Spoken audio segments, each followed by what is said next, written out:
world is really wild right now. The left blames the right blames the left for things that they both do, and they really just cause more issues with the rest of the world because they just want to point fingers at each other and use each other as scapegoats and use each other to make a political ploy, especially when they use people's deaths or people's, things going on in the world as a seven point for the political agenda to continue and to perpetuate the things that they follow and things that their side kind of pushes. They already have an answer for everything that occurs before it occurs because they're already ready to push whatever they want to continue them making money and collect a paycheck and stay in office, and to use our fear mongering against each other. So we point our finger at the neighbors to say that they're the problem, and actually we're all the problem if we ever choose a side in this political war, because honestly we're corrupting our own morality. We're going against our own beliefs in order to follow either side, and really it just makes us into hypocrites to side with either one, knowing the criminals and the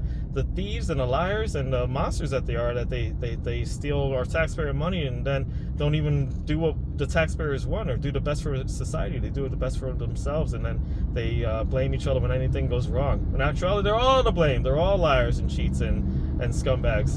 And really, we need to look at each other and not see the differences in each other, but look at each other as human beings and see the similarities that we have toward each other and say, hey, how can I benefit my fellow man? How can I benefit my neighbor? Because my neighbor is more important to me than, just some person that I've never met that is going to collect a check to talk for me and talk nonsense and spread lies and misinformation in order to make people mad and scared and fear each other. I can't afford to be afraid or wake up every morning, not willing to do the job that I need to do, because I need to go out there and to drive down to Philadelphia, make sure that the people are taken care of, that I take care of, that the families have their resources and the things met.